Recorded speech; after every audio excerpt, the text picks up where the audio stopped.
어떤 이들은 저에게 얘기합니다. 되게 뻔한 얘기, 당연한 얘기, 특별할 것 없는 얘기만 주저리 얘기한다라고 폄하하는 이들이 있는데 맞습니다. 저는 뻔한 얘기, 당연한 얘기하는 거고 새로운 것들은 거의 없습니다. 그냥 일상적인 보통의 사람들 입장에서 이야기하는 겁니다. 그러니 그렇게 보고 그걸 동의하는 사람들은 들으시면 되고 그러한 것들을 원하지 않는다라고 하면 안 들으면 됩니다. 제가 뭐 구독을 요구하는 것도 아니고 들으라고 강요하는 게 아닙니다. 근데 이제 제가 하는 이야기에 꼭 댓글로 이 뭡니까 지적질하고 비방하고 하는 인간들 중에 제대로 된 삶을 사는 인간들은 별로 없더라는 게 제 생각입니다. 남들이 하는 이야기, 이 영상에 대해서 되게 왈가왈부하는 인간들 중에 자신의 삶에 성실한 인간들 없더라는 겁니다.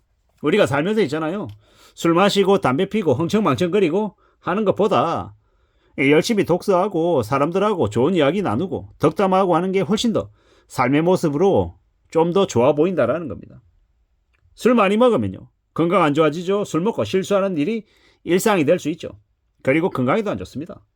그것보다 있잖아요. 차라리 그냥 주변 사람들에게 좋은 말 많이 하고 인사하고 주변 정리정돈하고 청소하는 게 훨씬 더 삶에 도움이 되더라는 겁니다.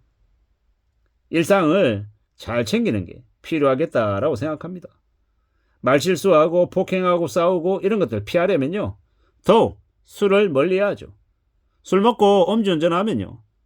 이 범죄자가 될 수 있는 가능성도 매우 커지죠. 과음으로 실수하면요. 두고 사람들에게 욕을 먹습니다. 취하고 흥청망청거리는 삶이 좋아질 수 없다라는 거죠. 더군다나 술에 의존하며 살면 안 된다라고 생각합니다. 1인 가구들 중에 외롭고 쓸쓸하게 사는 사람들 중에 알코올 중독자가 많다고 하죠. 좁은 원룸에서 어둡고 침침한 곳에서 소주병이 나뒹굴고 있고 주변이 지저분하면요. 우울하죠. 씁쓸합니다. 산다라는 게 있잖아요. 일상을 감사하게 여기고 사소한 것에도 즐거움을 찾고 주변 사람들에게 고마워하고 고개 숙이고 남들이 좀 꺼려하는 일 내가 좀 더 도맡아서 하면서 분위기 좋게 만들면 그게 훨씬 더 낫지 않겠냐라는 겁니다. 산다라는 걸 우리는 되게 대단하게 그럴싸하게 여기는 것보다 아주 작은 것에도 고마워하고 감사하며 고개 숙일 줄 아는 사람이 훨씬 더 괜찮을 것 같다라고 생각합니다. 함부로 얼굴팔이하고 인기팔이하고 자신을 대단한 사람이라고 떠드는 이들은 멀리하는 게 낫습니다. 개그 콘서트에 예전에 되게 인기가 많았던 황현이라고 하는 개그맨이 있었습니다. 최근에는 100억 부자라고 떠들어대며 유튜브 상에서 되게 경제적인 부분들 이야기를 많이 합니다. 근데 저는 이제 그가 100억대 부자라고 얘기하는 그 말에 딱 꽂혔습니다. 뭐가 꽂혔냐? 아, 이 사람은 사기꾼이다. 되게 유명세를 이용해서 남들을 경제적인 이 피해를 입힐 가능성이 매우 높은 사람이다 라고 저는 그냥 아예 제 머릿속에 입력이 돼버렸어요. 무슨 말 때문에? 100억 부자라고 떠들고 다니는 그것 때문에. 진짜 100억 부자라고 하면 입을 다물고 그런 얘기 자체를 안 할 거예요. 왜? 100억 있다 그러면 주변에서 달라붙고 빌려달라 그러고 후원해달라 그러고 투자하라 그러고 온갖 놈들이 다 달라붙는다는 걸 너무도 잘 안단 말이죠. 근데 자기가 100억대 부자라고 얘기하는 건 그 말에 의도가 있다라는 겁니다. 자신을 경제적인 능력이 있는 사람, 투자를 해서 수익을 많이 내는 사람으로 포장을 해서 다른 누군가에게 영업할의를 하든 아니면 투자를 권유하든 혹은 뒤통수치는 사기를 치든 충분히 그럴 수 있는 그런 밑밥을 다 깔아놓은 거라고 생각하는 겁니다. 그래서 그런 이들을 저는 싫어합니다. 말하는 꼬라지가 딱 사기꾼이다라고 저는 생각하는 거죠. 예전에 개콘에서 봤을 때는 그렇게 좋게 보이는 되게 기발하고 재치 있는 사람으로 좋아했는데 지금 저렇게 변해 있는 모습을 보니 좀 별로더라고요. 어쩌면 개그맨들, 코미디언들이 되게 똑똑합니다. 머리가 잘 돌아가고요. 사람들이 어떤 단어에 반응하고 어떤 표정이나 어떤 모습에 움직이는지를 너무도 잘 알고 있어요. 그래서 그러한 것들을 이용해서 이제 영업하려 하거나 사기를 치는 경우가 되게 많죠. 그래서 더욱 그렇게 말을 앞세우는 사람들은 좀 경계할 필요가 있겠다라고 저는 생각합니다. 우리가 살아가며 있잖아요. 통장에 잔고가 쌓여있는 거, 통장에 돈 늘어가는 재미, 그런 재미를 느끼며 사는 게 제일 좋다고 합니다. 아끼고 절약하고 살면서 고비당 우량주 사고 고이자를 주는 채권 사서 그 채권들이, 그 주식들이 배당금이나 이자를 주는 걸 계속 확인하며 살면 그것만큼 신나고 재밌는 일이 없다라는 거죠. 그래서 경제적으로 안정이 된 사람들은 이 돈 쓰는 재미보다 돈을 모으는 재미를 더 많이 느낀다고 하죠. 그런 것들을 볼 때 우리는 어떻게 하면 좀 돈을 잘 절약할 수 있을까? 그래서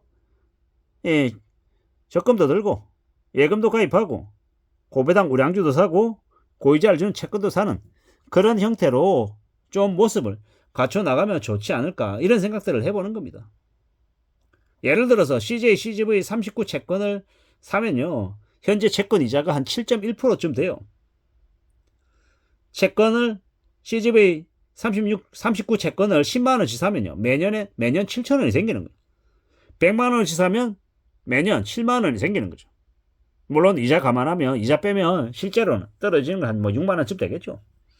근데 이제 100만원씩 샀는데 1년에 6만원이 생긴다라고 하면 괜찮은 거 아닌가요? 그렇게 생각하고 뭔가를 결정하면 좋겠습니다. 한국셀석유 지금 한 30만 2, 3만원 하는데 배당 2만 5천원 줘요. 어떻습니까? 배당률이 한 8% 넘어가죠. 단순하게 계산했을 때 100만원치 사면 8만원 생기는 거예요. 그렇게 대단한 이 고이자를 주는 채권, 고배당을 주는 배당 주식, 이런 걸 계속 늘어가면 삶이 꽤 괜찮다라는 겁니다. 예를 들어 KTNG가 10만원인데 배당이 5,200원 나오는데, 그럼 배당률이 5.2%잖아요. 근데 주가가 만약에 10만원에서 9만 5천원 떨어졌어요. 그러면 한 번 배당 받고 나면 플러스 마이너스 제로인 거예요. 2년 차에, 3년 차에, 5년 차에 계속 배당금 받으면요, 처음에 살 때는 돈이 들어가지만 그 이후에는 계속 그 넣어놓은 돈 때문에 계속 새로운 현금이 창출된다라는 건, 이게 대단한 게 아니고 뭐냐라는 겁니다. 그렇게 통장 잔고가 쌓이는 재미를 느끼며 살아가면 삶이 되게 유쾌합니다. 그런 생각으로, 그런 마음으로 지내면 좋겠다라고 생각하는 거죠. 그 배당금으로, 그 나온 채권으로 해외여행 가고, 가족들하고 맛있는 음식 먹고, 국내 여행도 가고, 이 가족들이 사고 싶어하는 물건도 사고, 그러면서 살면 충분히 괜찮다라는 겁니다. 그렇게 살아가도 좋다라는 겁니다. 돈을 모으는 재미, 통장에 돈이 쌓이는 재미를 누리며 사는 사람들, 그들의 삶은 나중에도 좋아질 수밖에 없다라는 겁니다. 그런 생각으로, 그런 각오로 살아가자라고 말씀을 드리고 싶어서 이번 영상을 찍어서 올려봅니다. 아무쪼록 저축인간이 돼서 앞으로의 어려운 이 시기를 잘 좀 넘겨나갔으면 좋겠습니다. 이상입니다.